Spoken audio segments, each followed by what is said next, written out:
Hearty welcome to Madam Guha, ED of Dena Bank, and Mr. Lodha, ED of Central Bank of India, to this panel discussion. I will briefly introduce the speakers of this panel discussion today. Mrs. Trishna Guha is Executive Director of Dena Bank since August 2013. Before moving to Dena Bank, she was General Manager of Allahabad Bank. She served the Kolkata headquartered bank as General Manager since 29 March 2011 and put her mark in every aspect of the bank's business growth.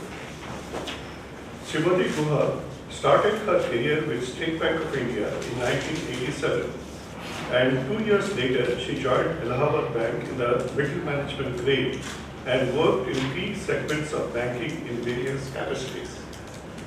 She was instrumental in implementation of CBS in Allahabad and has vast experience in IT. She showed her acumen in marketing, government business, e-delivery, MIS, BPR, and retail banking departments, and was a key person in registering streamlined operations in these sectors, which led to a higher growth trajectory. An MSc and postgraduate diploma in computer science, she has undergone several training programs and attended seminars within the country and abroad. Dr. R.C. Lodha assumed the charge of Executive Director at Central Bank of India after a distinguished service of 36 years in Union Bank of India, Oriental Bank of Commerce, IFCL, and CERSAI. Dr. Lodha possesses an illustrative academic and professional qualification of MBA Gold Medalist along with PhD Finance and CII. The path of his banking journey is enriched with varied experience of every department of banking. He has worked at different locations pan-India and has headed rural, semi-urban and metro branches. He has headed region office Delhi and had a successful tenure as Field General Manager at Pune and Delhi zones of Union Bank of India. Prior to his joining, he has worked as Managing Director's Office at Central Office Mumbai. He has also led UBI's BPR initiative, Project Navnirman, a joint initiative with McKinsey & Company. He has been conferred Bank's Super Achiever Award for all-round performance at Union Bank of India during 2006 to 2008. Also became Chairman's Club member 3 times. Outside bank, he has been conferred C.H. Bhabha Research Scholarship Award 2000-2001 from IBA. In the social field also, he has been adorned with Brahmashar Award 1988 from Maharana Mewar Foundation, Udaipur, for his outstanding work of social service. So I welcome all the distinguished members, bankers to this panel discussion. Today's panel discussion is on a topic which is very relevant in today's banking industry. How disruptive innovation is changing the face of banking in today's world. Innovation is a word which is known to all of you. Innovation brings a change in the environment. There is a slight difference between discovery and innovation. By discovery, we mean we are learning something more deeply, whereas innovation always brings in new concepts, new ideas, new things in the environment.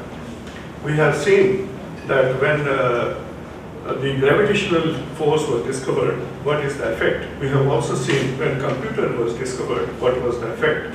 And we have also seen when aeroplane was introduced, what was the effect in the human life. Similar things we have witnessed in the banking industry as well. In 90s, we have seen a change in the banking industry in the form of introduction of large-scale computerization. That brought a major change in the banking industry. Of late, we have seen change in another form by introduction of mobile in the banking in a big way.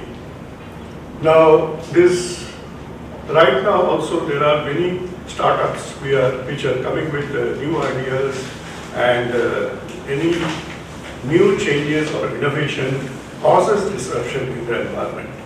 So with this background, banking industry in India is now standing in the brink of a challenge. So I think it is very relevant to discuss this topic, and we can have no other better person than the eminent bankers who are working in the field to talk about, dwell on this subject. So without spending much time, I will request Mr. Lodha to give his initial remark on this particular topic, and then we'll take this discussion forward, maybe in the form of question and answer session. After Mr. Lodha, I will request Mrs. Guha to give her initial reaction to this particular topic. Mr. Lodha.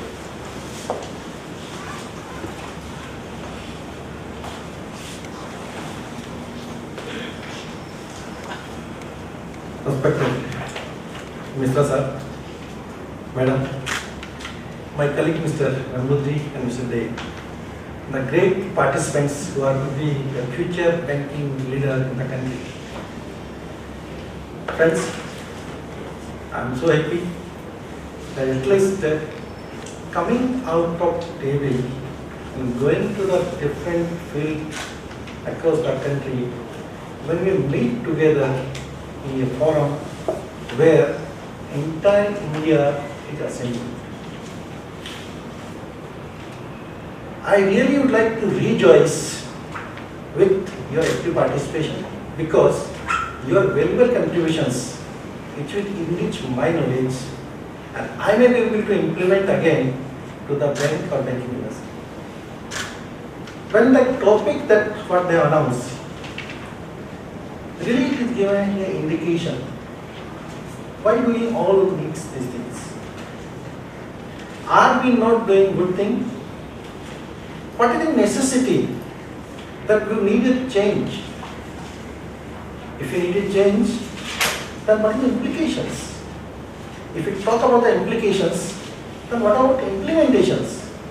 If we talk about implementations, then what is regional achievement?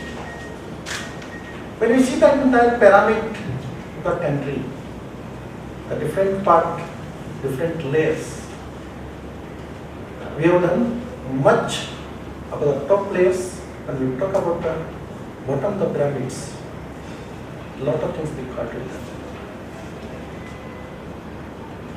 To activate the bottom pyramid, bottom area of the pyramids, what are the strategy we need? For that purpose, Government of India, Reserve Bank of India, and all other regulators, all different agencies, they are doing a lot of work. But when it comes for the implementation part,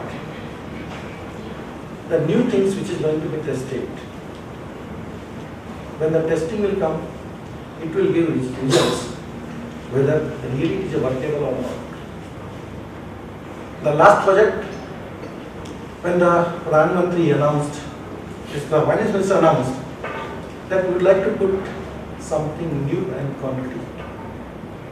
The two things what he said, number one, the new players, number two, the new customers. In this topic, when we talk about disruption of the disruptive innovations part, innovations, how the innovation come? It needs a background. A background means the entire country is a background. When we would like to test, it's not only the rural or semi-urban centers, even the metro area is also required to be in the game. With this part, I recall the 1991 when the Reserve Bank of India is given the license to the few banks. The new players has come. When they enters, there was a big question mark before the public sector banks. What will it come? Prior to that, the regional rural bank came, again there was a big question mark before cooperative sectors and commercial banks. Ultimately, RRB enters and they are surviving. Similarly, when the private sector bank came, they give the challenge and we accept the challenge. Resulted, both are able to grow. Now, public sector banks, they also change the face, and of course, the private sector banks are growing. So this is one kind of change. Similarly, over the period of times, changes have taken place that I need not explain it. So this is a journey, and this journey that we would like to continue. To continue that particular part, the latest announcement made the 4 different things. Number 1, new banks. That is it, either you call it as a payment bank or a small bank. It is given why we need these banks. Number 2, the people who are the downtrodden of the part of the societies. Either you call it the Pradhan Mantri Jan Dhan account members, or number 3, then you would like to give a different product. Number 4 is a technology part. So if we integrate all other things, I would like to say that the basic part is A, B, C is equal to D. Then what is A? A is given Aadhaar. Government of India, they started on pioneer projects, and then they wanted that at least every citizen should have one Aadhaar number. B, bank account number. They started Pradhan Mantri Jan Dhan Yojana. Let all financially exclusive persons, they should be included in the financial inclusive fund. So they are not financially inclusive or included, but I take that they are going to be as a exclusive banking. So that we need exclusive banking for these peoples. So if you would like to give an Aadhaar number, then we would like to give the bank account number. Then what is C? C is the same number. It's a part of technology. So combine 3, Aadhaar number, bank account number or cell number. If you add all 3, it will give D. What is D? It's a digital banking. It's a digital banking. So when we would like to give a new changes through digitalizations, if we need all 3 basics. Or if all 3 basics are there, what are the 4 parameters I say? It's going to be implemented. To start with again, we need to talk about first things. People say new organizations. New organizations, the private sector, particularly payment bank or small banks, or in some other areas, they say that some of the NBFCs that are also going to be converted to the part of the banking industry or doing some of the work. But when the commercial banks are already there, why we need these banks? I would like to ask this question to you. When we got 1,20,000 branches across the country with a population of 120 crores, and we are serving it, and particularly each and every village, revenue village, it is being adopted. In spite of it, what is the necessity to have these payment banks and small banks? Anybody? Education. Filtration. Okay. We have not been able to cater to the needs of these small people or Okay. people doing pedal shop or very small enterprise. That's Okay. why. Still, there are so many unbanked customers in the market which are We yet to are address. performing up to the mark. Anything? Sir, it is for the financial inclusion, so that many people will be drawn into the banking system. Friends? Instead of customer coming to the branch, Okay. the financial the BC agents whom we are calling, they can meet and deliver the banking products to them at their. They are already there. We got a rural branches or even semi-urban branches, the BCs are there. In spite of that, why we have these payment banks and small banks? Cater to the specific needs, sir. Okay, but this specific needs are being already been provided by all public domains through the BCs or TSPs. And this payment of all type of payment banks. There are 4 basic regions. But income will be routed through the financial media. That is the measurement of the income of the which are not measurement previously is being measured now. To reduce the physical cash flow and use the electronic media for cash payments, because our country has got a lot of cash flow, physical cash which is moving around in the markets. Are we not doing? Even the rural branches and BC, we have provided the HSD and only device. They are doing it. They are using it. Still we need to. To target which segment of the society. Fortunately, Central Bank of India got 51 lead districts in the country. That too in the 9 different states. I am fortunate that out of 51 lead districts, at least I covered more than 36 districts. Even remotest corner of Bihar or Bengal or UP and what it is. But I could see, again, there are some regions. Definitely we are doing good job, but what are the limitations? But is there any time period is fixed? Whether we are able to do within that time period. We take examples. We open the zero balance account. Still, 37% accounts are still the zero means zero balance only. So, when we are targeting it, why we are not able to complete 100%? Number 1. Number 2, what is the technologies required to be adopted and through the financial literacy campaign or through the banks? Are we able to adopt? No, because the legacy. Number 3, we feel that we have branches and we are doing good job, but time is essence. The people need, whatever the money is going to be limited, immediately it is required to be created, they can withdraw it. So the technology part is also one of the factors.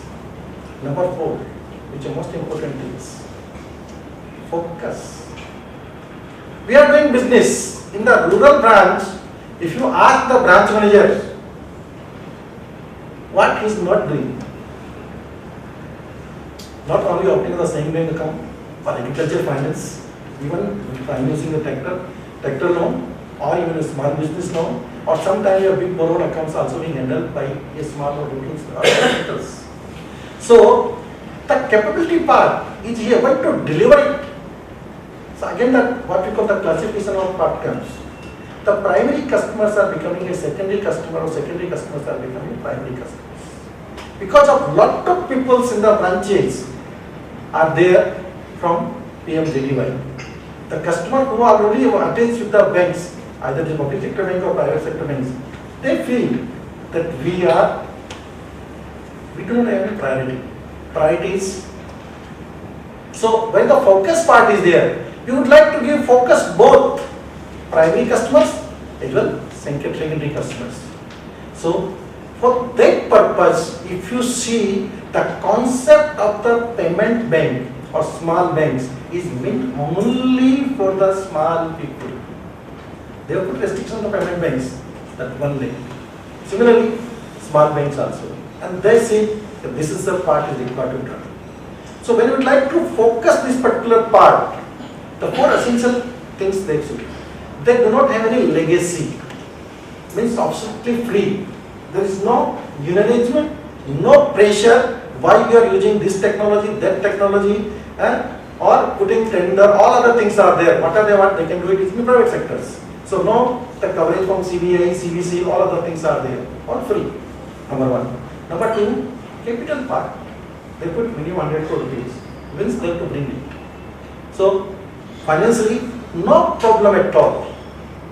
Number 3, when you talk about the focus, the area is given. It's not a universal bank that you to do lot many activities. It's only a specific purpose is given. So you are specialist. You to centralize your work about this particular part.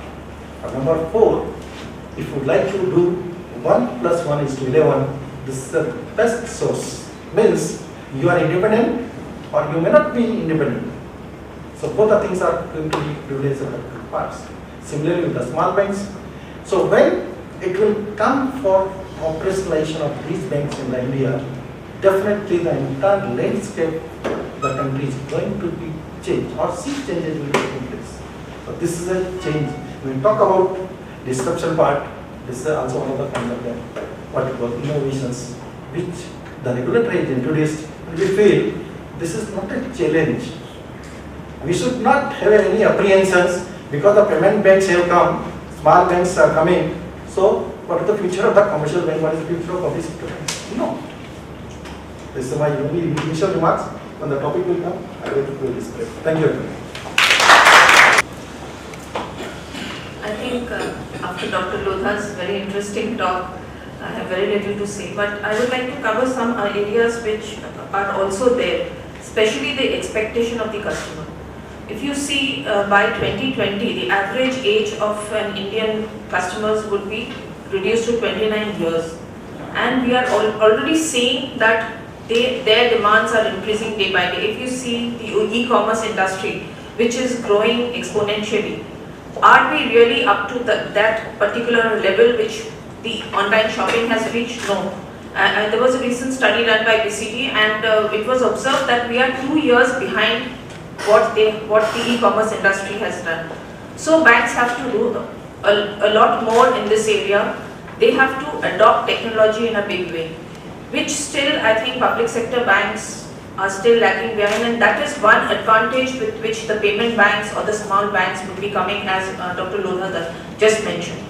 And yes, financial inclusion is definitely a very great disruption, and for that the entire banking landscape has changed, as he mentioned, and especially in the rural and the semi-urban areas. If you see, the branches have to cater to this particular segment of customers. Of course, a third channel has been created apart from the traditional banking channel or the digital channels. There is a third BC channel, but they also have to do a lot of work. They have to do a lot of legwork. In fact, they have to cover the entire territory to which they are allocated. So this is a very big disruption. Technology again is a very big disruption. The way the country has been adopting internet banking, I was reading some report in that they say that we will be the second largest in December in internet adoption. So this is again a very big disruption, and everything the customers would expect, almost all areas of banking to be covered through the online banking space, in which again the public sector banks are lagging behind. We have not been able to, although the internet is available with so many customers, they are not using internet banking. Mobile banking, a lot of applications have come, especially with the NPCI support, the INPS facilities there. But again, there the usage is low. So I feel that literacy, technological literacy also has to increase to a very large extent amongst the banks. Regulatory changes are there. We have to also look into the regulatory aspects. We have to look into the security aspects, which is very, very important. This is also one area where we need to focus. Again, the HR aspect, that is the young bankers who are joining the fold, they are different from the earlier traditional bankers. They look for more opportunities, they look for innovation, and if you don't give them an area where they can really develop themselves, they may not stick on to the bank. So many more disruptions are anticipated, the landscape is changing, and amidst all this, banks, the public sector banks have to survive. So I think we really need to transform ourselves.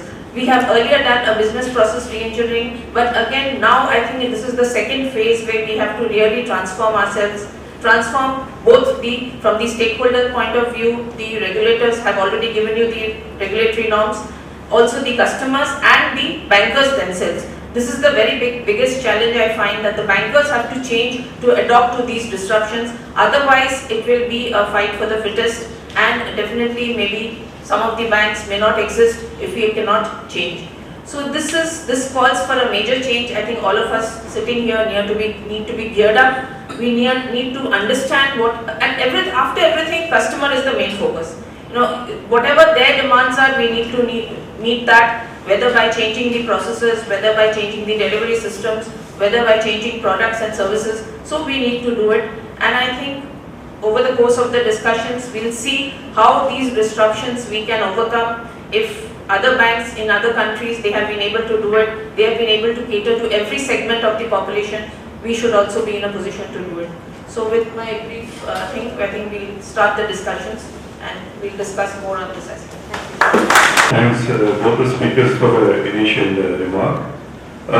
We have been noticing that we are in the brink of leapfrog change, and participants have also seen the video which Nandan Nilekani has recently given. He talked about WhatsApp movement for the banks, and we are really at that stage. So in this situation, disruption will come mainly into three areas. One is customer area, one is infusion of IT. Then third area would be how we position ourselves as far as HR is concerned. So my first question to Mr. Lodha, that disruption will come from the innovations which many startup companies will be doing, and they will come with a new IT solution. Scalability will not be an issue. Now, under such circumstances, how the universal bank, especially who are in the public sector space, need to gear up themselves in order to meet those challenges. Of course, you have mentioned in your initial remark that they will be in a different space, but when there is a turbulence in a situation, in a bond, it hits every space of that bond. So it will definitely have its impact in the banking system. So I'd like to hear from you, for the benefit of the participants, what type of changes or what type of measures public sector banks are required to take in order to meet those kinds of challenges. Thank you very much, Mr. Friends, before I reply, you see the 4 pillars. The first pillar is a new organizations. Second pillar is a new product. Third pillar is a new customers. Or fourth pillar, new systems. If you integrate all 4, then it will give that really that we are able to have a solid foundations. But that foundation will work not only for the banks, but for the solid growth of the country. Let me start one by one. As far as the new organization is concerned, we have seen it, private sector, public sector, all other things are there. All 3-4 new organizations will also come in here. But when you talk about the new customers, who are the customers? Let's classify the customer from public. Public can be classified in 3 different ways. Number 1, latent. Number 2, potentials. Number 3, real. When you talk about the latent, means they are not in with the banks. They do not know anything about the bank or banking industry. That's why they are hidden. We would like to convert them to the potential customer. Number 2, when you talk about the potential, means they are the customer, they live somewhere, but they open the account, they are, so again they become what we call a known banker or known customers. It means a little innovations will give them to convert them to the real customers. When we talk about the third category, the real customers whom we are dealing, either you call it as a basic customers account holder or a account holder whom you are directly transacting with. So what is the cycle reads? Cycle reads, you start with the right from the latent customer to the potential, potential to the real part. So focus is where? Focus is the latent customer. The latent customer, the Pradhan Mantri Jan Dhan Yojana is there. We are asking, you don't have money? Need not worry, come on. We will open the account, we will give you a passbook. So that he will get a passbook, he will get account number. Once he became an account holder, then he will start depositing money. Even if he does not deposit money, then the money will come from the government by way of the subsidy, by way of the pension, or by way of the scholarship, whatever it may be. Thereafter, he will transacting in and it becomes a real customer. So it is a customer part. Take other segment of the customers. Other segment of the customer is just like M customer, Y customer, then B customer, and S customers. When we talk about the B customer, is a baby customer. Under the age of 10 years, we call it a baby customer, but he can be a customer. Another, when we talk about Y customer, from 10 years to 40 years, we treat him as a youth. That's why we give a checking facility. We started giving him an ATM card to the age of plus 10 years. Then we talk about the M. M means mature customers. He knows the things where to deal, why to deal, where to invest, all of the things are there. And S means the senior citizen customers. So these four segments need a for specific services. So when you talk about the different organizations, they would like to focus about different four segments. Again come to the part of the product, new product. New product with a change in this particular part. It's not a simple product in person need. When you are reading the newspaper, all different banks, they are giving a different advertisement. Plus, double plus. It's just like a multivitamin capsule. So people think that we will give one product. No, it is not going to serve. We would like to give multivitamins. It means that we need a technology. Without we cannot give. So the fourth factor that has come is a technology, new technology. So when you talk about the new technology, how it is going to be introduced?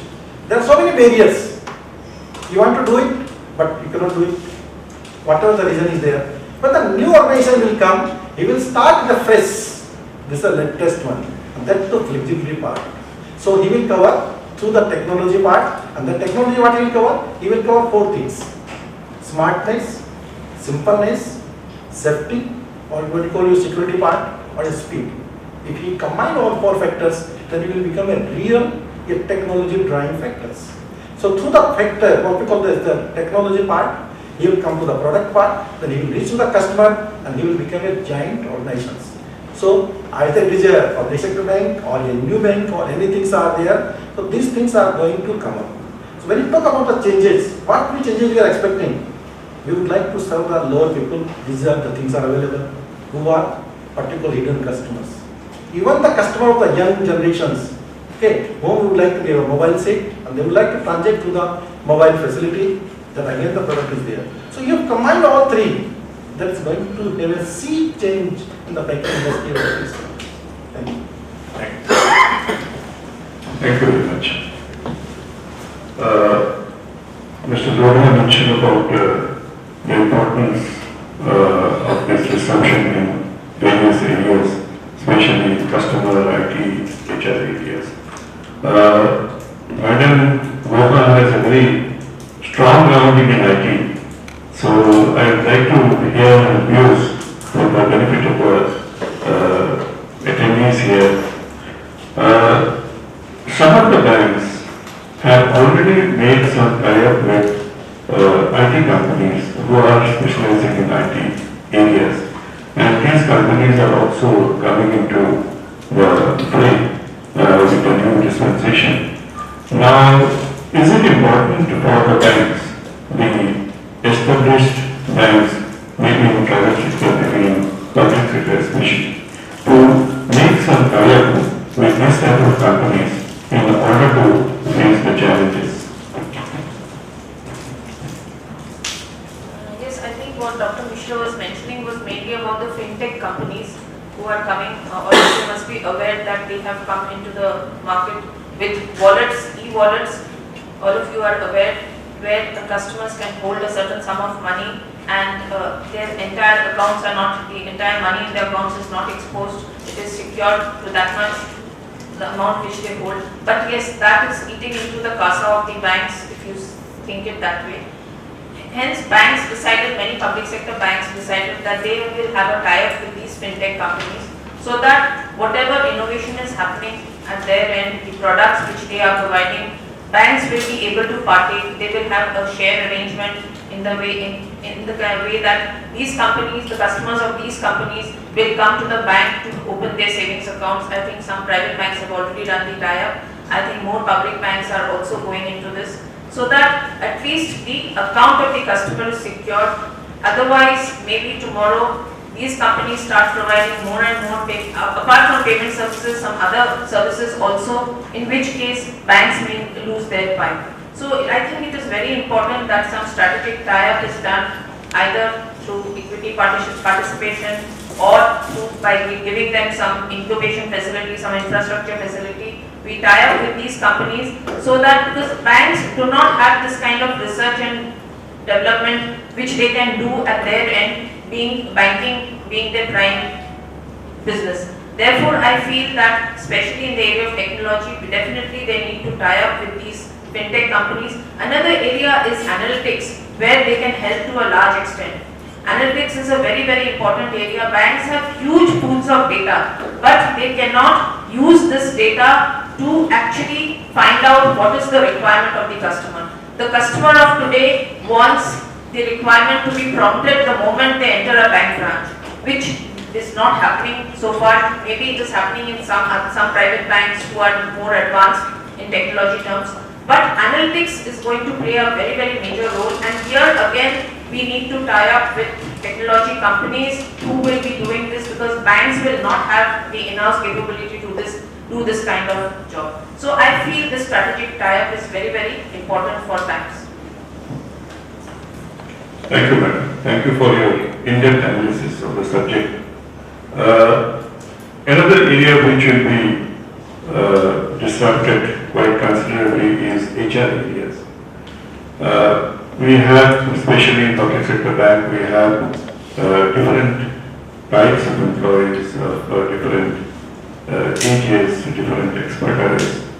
Now, this disruption which is going to come will come very quickly, and its impact will be quite substantial. So, my query to Mr. Lodha, do we need to have a special group of people identified to take care of these kind of needs? Is it perceived to be a challenge in a private sector bank, public sector bank? And if so, what type of thinking is going on to take care of these HR issues in different banks?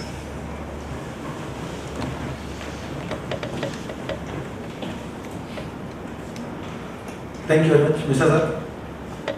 You ask the segmentation of the bank staff with the segmentation of the bank product and services. If an agriculture field officer has been posted in the forex department and if he pass a wrong entry, then what will the fate? Similarly, a non-IT guy is posted in the DIT department, then you just imagine what will happen. So, if you would like to have the best services, then we have to go segment-wise. There is no doubt for it. Commercial bank, including the private sector bank or the public sector banks, we are already in the. Only the thing is that how it make a more specialized, whether it should be at the initial level or at the stage of the middle or at the last one. Let me classify it. In a specialized segment, there are two types of criteria. People tell and also speak, banking is not a rocket science. It's true, it's not a rocket science.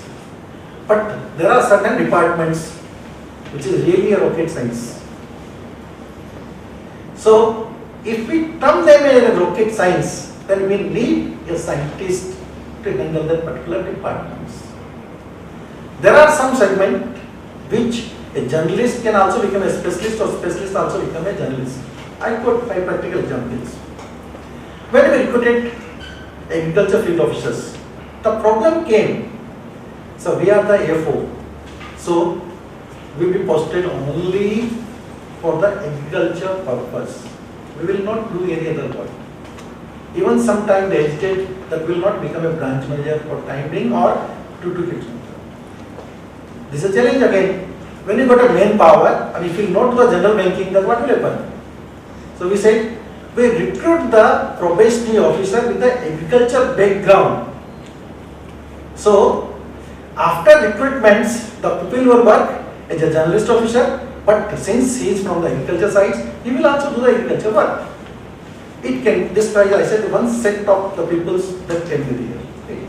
But when you talk about the taking the specialized services, that is how we can take it. With a changing environment, lot of attrition is taking place because talented people or technology particularly what you call the specialists, they are getting a very good offer from the market. So if you want to retain in the bank or the organizations, then you have to create a path for the promotion or a special privilege benefits. If not, then people they will not wait. Take example of economist. Many of the banks, they recruit the economist in the scale 4 or 5, but over the period of time, what will happen? They have gone to some private sector and some of the big companies, and you are without the head of the economist. Similarly, when you talk about this product driven part, when you would like to start a special department, so we need here what we call the group of the people. The group of people, it may not be from one department. We have to take from the different departments. Different departments may be from the IT, from the marketing, from the costing part, which is being ignored till date. What we'll see, we'll calculate everything. But when we like to calculate the cost benefit ratio but how much consumer surplus or the banking surplus we are able to drive out of that, again it becomes a second division. A small example, even we would like to take a premises. Do we need a premise of 2,500 square feet or 3,000 square feet with a business composition of that much? Many of the private sector banks, they introduce hub and spoke model. They don't need it. They need it out of 10 branches, one branch will work as a main branch, other branches will work like a spoke. Similarly, when we talk about this particular part of specializations, that is a must, is a challenge. So, what I feel particularly, banking industry or particularly our public sector bank, they are on the way to recruit the peoples and our IBPS, they are helping it. Or even if it is required, we are also giving a offer encouragements. But it is a must, and we have to not only recruit, but we have to retain these peoples so that we will be able to get the benefits in the longer way. Number 2, there are in-house talent is also available. I quote another practical example from our Central Bank of India. We need architects. To recruit architects, it takes a year. Sending a requisition to IBPS, calling for what you call written test, then interview, then he will join. If it's from other organization, he will ask 3 months extensions. Again, also a problem. So there are certain probationary officers, they have a qualification also PR or BCV. If you give them an offer to get convert or do the services of the architect, why not? Lot of peoples with the technology backgrounds, they are joining the banks, even MTech or BTech peoples, as a professional, even the clerical sides. So it's a part of identifying the people and putting to the right place. They wanted to work here, either to take the general services or your specialized services. So my summation here, when you would like to have your product specific or customer specific services, that is required to be technological driving with the special people. The people specific is also must. Or when we talk about the people specific, it will happen once the specialist people who are doing this job will be there. Thank you. Thank you, Mr. Lodha. I have one related question for Madam Lodha. We have people with banking knowledge in our organization. We have also people who have got quite a good knowledge in the IT area. Now, this mix of these two can bring in new ideas in the banking sectors. Now, I do think in every bank we should have a innovation center or incubation center for the new products and services, especially when we are facing the challenge of this kind of disruption in the offering. So, what is your view on that? Yes, I definitely agree with this idea, because unless you move the people to a separate incubation center, a separate department, an innovation department, who will only think about what is happening in the market, what is happening globally, and they will try to find products or services which are suitable for the particular bank, and they will try to get these developed either in-house or outside through outside help. But this is absolutely required. We have seen earlier business process re-engineering. In many banks it has not been a great success.